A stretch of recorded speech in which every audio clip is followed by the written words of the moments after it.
ఆంధ్రప్రదేశ్ రాష్ట్ర ఆర్థిక వ్యవస్థకు వెన్నెముకగా నిలిచిన ఆక్వా రంగం ఇప్పుడు పెను సంక్షోభంలో కొట్టుమిట్టాడుతోంది.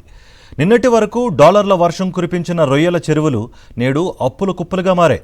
ఫీడ్ కంపెనీల దోపిడీ, ఎగుమతిదారుల సిండికేట్ మాయాజాలంతో విసిగిపోయిన రైతులు జూలై నుంచి సాగు నిలిపివేస్తూ క్రాప్ హాలిడేకు పిలుపునిచ్చారు. ఈ సంక్షోభానికి గల కారణాలు, మార్కెట్ మాయాజాలం, రైతుల ఆవేదనపై ప్రత్యేక కథనం. ఆంధ్రప్రదేశ్లో ఆక్వా రైతుల పరిస్థితి కొల్లేటి కన్నీటి వ్యధలా మారింది. గత 2 ఏళ్లుగా రైతులు తీవ్ర నష్టాలు చవిచూస్తున్నారు.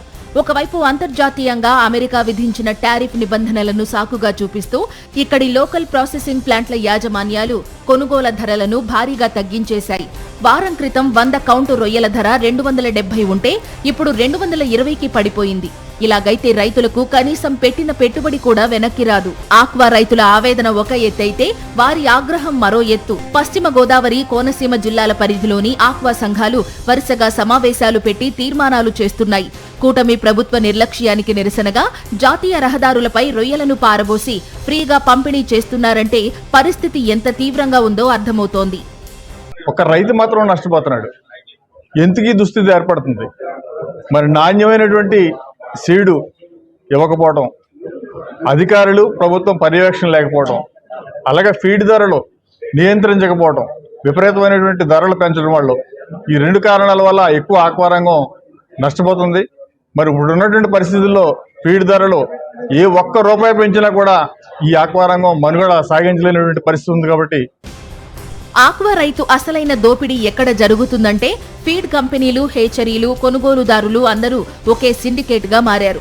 మేత ధరలను రాత్రికి రాత్రే కంపెనీలు పెంచేస్తున్నాయి. తాము పండించిన రొయ్యల ధరను మాత్రం అడ్డగోలుగా తగ్గిస్తున్నారని రైతులు ఆవేదన వ్యక్తం చేస్తున్నారు. తమ మనుగడ కోసమే రాబోయే 3 నెలల పాటు చెరువులను ఎండబెట్టి పంట విరామం ఇవ్వాలని డిసైడ్ అయినట్లు తెలిపారు. తమకు సబ్సిడీలు వద్దు, వరిలాగే రొయ్యలకు కూడా కనీస మద్దతు ధర ఇవ్వాలని డిమాండ్ చేస్తున్నారు.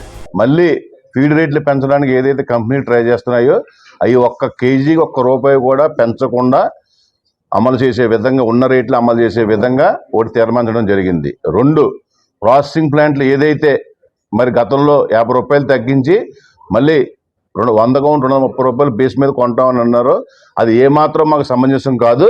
మినిమం 100 కౌంట్ ₹270 ఈ రోజు పరిస్థితుల్లో ఉండాలి. కాబట్టి వెంటనే 100 కౌంట్ ₹270 దాకా పెంచి, అలాగే గతంలో ఏదైతే మాకు వేరియేషన్స్ మరి ఏదైతే అమలుపరిచారో ఆ వేరియేషన్స్ ఇప్పుడు తగ్గించి చేస్తున్నారో ఆ వేరియేషన్స్ కూడా పెంచి, అలాగే పీస్కి కూడా వేరియేషన్ ఇచ్చే విధంగా ప్రాసెసింగ్ ప్లాంట్ నిర్ణయం తీసుకోవాలని అదొక తీర్మానం జరిగింది.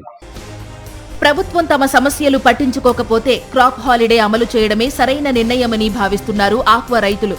రొయ్యల ఫీడ్ ధరలు ఎప్పటికప్పుడు పెంచుతుండడం నిర్వహణ భారంగా మారడంతో తమకు నష్టాలు తప్పడం లేదంటున్నారు రైతులు. ప్రస్తుతం ఆక్వా రంగం వెంటిలేటర్ పై ఉందని ఆవేదన వ్యక్తం చేస్తున్నారు.